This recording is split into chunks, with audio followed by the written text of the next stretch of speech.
They called her the Ghost of the Pacific, a Confederate raider that vanished into the waves while the world turned toward peace. When the guns fell silent at Appomattox and the nation began to breathe again, one ship was still out there. The CSS Shenandoah sailed under the flag of a dead Confederacy, and no one aboard knew it yet. The Shenandoah began her journey far from southern shores. She wasn't built in Charleston or Mobile, but in the shipyards of Liverpool, England, in 1864, under a false name to hide her purpose from the British government.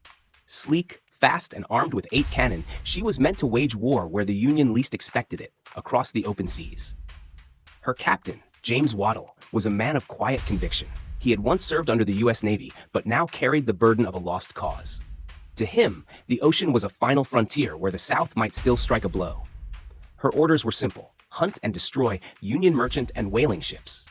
The whaling industry was vital to the North. It supplied oil for lamps, lubricants for machinery, and wealth that fueled the Union's industrial war machine. So Waddell and his 75-man crew sailed beyond every known battlefield, across the Atlantic, around the Cape of Good Hope, and into the vast emptiness of the Pacific Ocean. They were far from home and even farther from the truth. If you followed Civil War mysteries, you know that endings are never simple, and this voyage would prove just how far a war's shadow can stretch. By mid-1865, the Shenandoah had become a legend whispered across the Pacific, a predator that appeared from nowhere, set ships ablaze, and melted back into the fog. By June, she had gone farther than any Confederate ship before, deep into the Arctic Circle near the frigid waters off Alaska, which was then still Russian territory. For months, the crew had seen no newspapers, no signal flags, no word from home. To them, the war was still raging, and their quarry, the Union whaling fleets, were still legitimate targets. The frozen seas were a graveyard of mist and ice. Whale bones jutted from the surf like forgotten monuments. Here, in the endless daylight of the northern summer, the Shenandoah found her prey. Small wooden ships laden with oil, their crews unaware of the raider that stalked them. One by one, the Union whalers fell. The Confederate flag still flew as Waddell's cannons roared across the Bering Sea. Ship logs from that week described flames leaping skyward as barrels of whale oil exploded. Fire over ice. In a single sweep, the Shenandoah captured or burned more than 20 ships, sending hundreds of sailors adrift in lifeboats, watching their livelihoods vanish in the smoke. And yet, no one aboard realized that the war had been over for more than 2 months. Waddell's men toasted victory on a deck rimed with frost, believing they were still striking for the Confederacy. They could not know that Richmond had fallen, Lee had surrendered, and Jefferson Davis was in chains.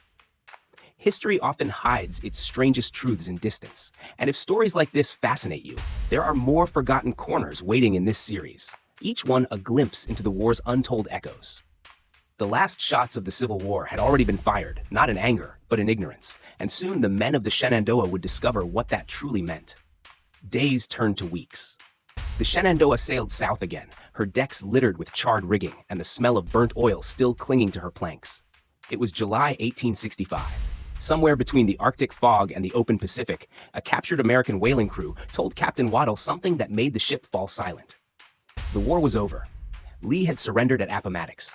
The Confederacy had collapsed. Jefferson Davis was a prisoner. There was no South to fight for anymore. At first, Waddell refused to believe it. How could he? His ship had been at sea for nearly a year, chasing orders carried by currents and rumor. No official dispatches, no telegraphs, no truth. He locked himself in his cabin with a stack of confiscated newspapers from the captured ships. Each headline told the same story: the Confederacy defeated, peace declared. Outside, his men waited in silence. Some wept openly, others cursed. One sailor wrote in his log, "We have been fighting ghosts. All our victories were for nothing." When Waddell finally emerged, he looked older. The Confederate flag still fluttered in the wind above him. He stood there for a long time, then ordered it lowered. No ceremony, no speeches, just a man watching the symbol of his cause fall into his hands, damp with Arctic rain. In Civil War mysteries, we've seen how the end of war is never clean. It leaves echoes drifting across oceans and generations. And here, aboard the Shenandoah, the last echo was finally fading. Now the Shenandoah faced a new battle, not against Union ships, but against time and justice. If they surrendered to an American port, they could be tried as pirates, men who waged war after peace had been declared. The penalty for piracy was death. Captain Waddell made a fateful choice. He would not surrender in America. Instead, he ordered the ship to steer halfway around the world to Liverpool, where she had first been built. It was a voyage across 9,000 miles of ocean, through storm, sickness, and fear. For months, the men kept the ship disguised, repainting her hull and flying a neutral flag. They avoided ports, avoided other ships, sailing through silence and fog. The crew spent their nights in reflection. Some wrote letters they'd never send. Others wondered what home even meant now. Finally, on November 6, 1865, the CSS Shenandoah entered the River Mersey at Liverpool. The war had been over for 7 months. Waddell assembled his crew one last time on deck. The Confederate banner, folded carefully since that day in the Pacific, was raised again briefly, just to be lowered forever. He surrendered his ship to the British authorities, not as pirates, but as naval officers of a nation that no longer existed. The Shenandoah's guns were silenced, her name soon erased from every naval list. But her story, and her final shots, would echo across history. If this is your first time hearing about the Shenandoah, explore the earlier episodes in Civil War Mysteries, where each forgotten corner of the war comes to light again.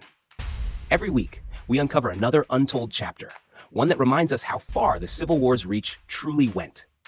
The last shot of the Civil War wasn't fired at Appomattox. It was fired across frozen seas by men who didn't yet know their war was already history.